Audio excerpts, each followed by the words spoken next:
Bienvenue à la table du Seigneur. Yeah! À la table du Seigneur, vous êtes toujours les bienvenus. Chez le frère Christian, il y aura toujours de la nourriture en abondance et vous repartirez bien repus. Regardez un autre passage ici, dans 1 Jean 4, verset 16. La Bible dit, ici je vais lire, hein? Il est dit ceci, et nous avons connu l'amour que Dieu a pour nous. Vous entendez ça? Maintenant tu le sais, n'est-ce pas? Que Dieu t'aime. Maintenant regardez l'autre partie, il dit, et nous y avons cru. C'est surtout ça le problème. C'est surtout ça le problème, bien-aimé. Nombreux ont entendu parler de l'amour de Dieu, mais ils n'y croient pas. Ils ne croient pas dans l'amour de Dieu pour lui. Ils pensent que Dieu aime tout le monde sauf lui. Vous voyez? Mais si Dieu m'aimait, pourquoi est-ce que j'ai tant de problèmes? Si Dieu m'aimait, pourquoi j'ai tel... Pourquoi si Dieu m'aimait? Oh! C'est pas comme ça que tu vas découvrir l'amour de Dieu. La première chose, il faut reconnaître cela. Dire, Père, je te remercie pour ton amour envers moi. Merci, Père, parce que tu m'aimes. Tu prends soin de moi. Je ne manque de rien. Père, merci d'avoir donné ton fils pour moi. Oui, il a pris mes infirmités. Il s'est chargé de mes maladies. Père, merci pour ton amour. C'est d'abord ça, la première étape. Après, tu vas commencer à voir les choses se dévoiler. Tous les problèmes auxquels tu es confronté. Tu vas voir comment ça va se redresser. Le problème, c'est parce que nous mettons trop l'accent sur nos problèmes et très peu sur Dieu. Oublie d'abord les problèmes que tu as. Fixe-toi sur ta relation avec lui. Fixe-toi sur la relation avec lui. Oui. Cherche à développer ta communion avec le Seigneur. Tu verras le problème là que tu as. Si c'est le travail, si c'est le mariage, peu importe le problème, tu verras comment tu vas sortir de là sans problème. Je me souviens d'une sœur. Cette sœur était une incroyante. Elle était atteinte de cancer.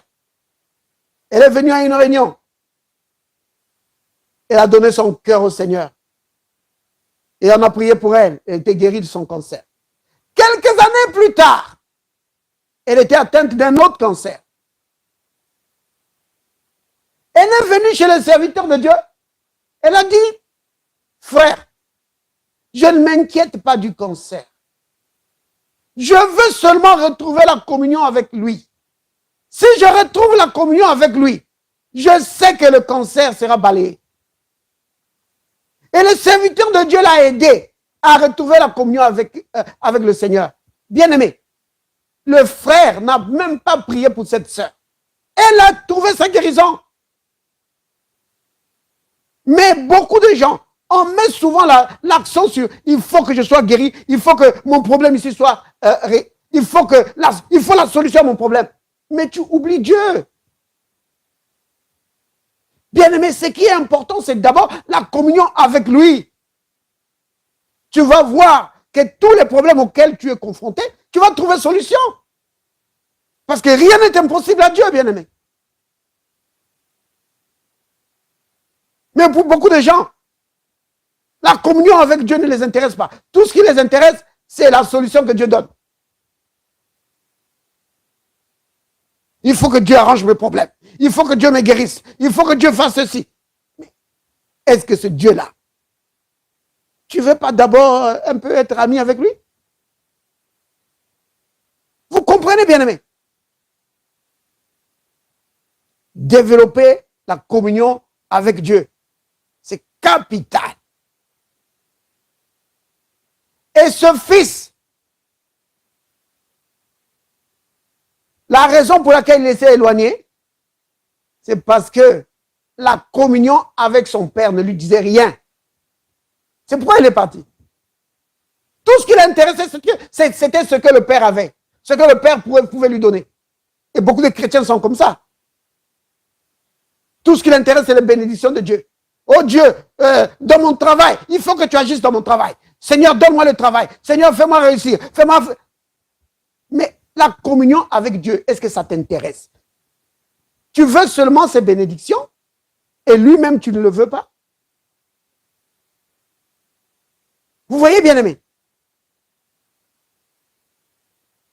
Beaucoup de gens pensent que Dieu, c'est un distributeur de bénédictions. Vous voyez? Donc, une machine à distribution. Parce que quand tu vas devant une machine, tu mets une pièce et te donne une boisson. Est-ce que tu as besoin de dire merci à la machine? Est-ce que tu as besoin de donner bisous à la machine? Non. Oui. Tu n'as pas besoin de faire bisous à la machine. C'est juste une machine et t'a donné ce dont tu avais besoin. Tu t'en vas. Et beaucoup de gens considèrent Dieu comme ça. C'est juste un distributeur de bénédictions. Il appuie là-bas et dit, donne la bénédiction. Si ça donne pas, s'il donne pas, il est fâché. Et quand il donne, il prend, il dit merci, il part. La communion, la relation avec lui. Bien aimé, c'est ça qui est important. Et le fils ici, qui est parti au loin pour aller vivre dans la débauche, la communion avec le Père ne lui disait rien. C'est pourquoi il est parti au loin. Vous voyez, bien aimé? Parce que si ce fils aimait la communion avec son Père, il n'allait pas partir. En fait, il ne penserait même pas à partir. Parce qu'il allait se dire, mais comment je peux partir loin de cet homme si bon? Vous voyez? Mais la communion avec le Père ne lui disait rien. Lui, tout ce qu'il voulait, c'est que Dieu lui donne une bonne santé, il lui donne un bon travail, que Dieu lui donne les papiers, comme ça, oui, il est bien, il vit bien, il lui donne une bonne voiture, il voyage et tout, il va en vacances, il est content, voilà, c'est tout. Mais Dieu, non. La communion avec le Père n'avait pas de valeur à ses yeux. Vous voyez? Mais quand il est parti au loin, il a réalisé. Il a réalisé ça. Que il avait raté la plus grande chose. C'était la communion avec son Père. Parce qu'il a réalisé que son Père, c'était un homme qui était d'une grande bonté. Lui était employé, mais il était durement traité. Ce qu'on lui payait ne lui permettait pas de bien vivre.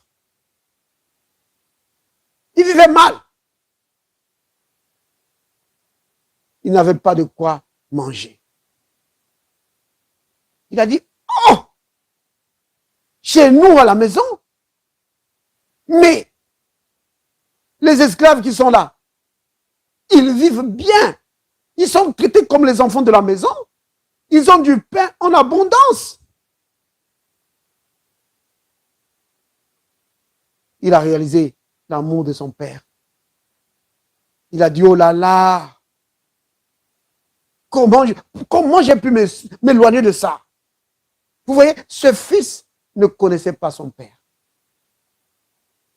Il vivait dans la maison, mais il ne connaissait pas son père. Et c'est le cas de beaucoup de chrétiens. Ils disent chrétiens, mais la communion avec son père céleste, il n'a jamais développé ça. Il ne connaît pas Dieu, il connaît le pasteur, il connaît l'église, et puis c'est tout. C'est pourquoi, après quelque temps, vous voyez, les gens s'éloignaient de Dieu. Parce que la communion avec le Père, ça ne leur dit rien. Mais quand tu es dans la communion avec lui, tu te dis, ah, si je m'éloigne, je vais lui faire du mal. Pourquoi je vais lui faire du mal comme ça? Tu vois? Vous êtes en amitié. Tu dis non, je ne peux pas lui faire, je ne peux pas lui causer du tort.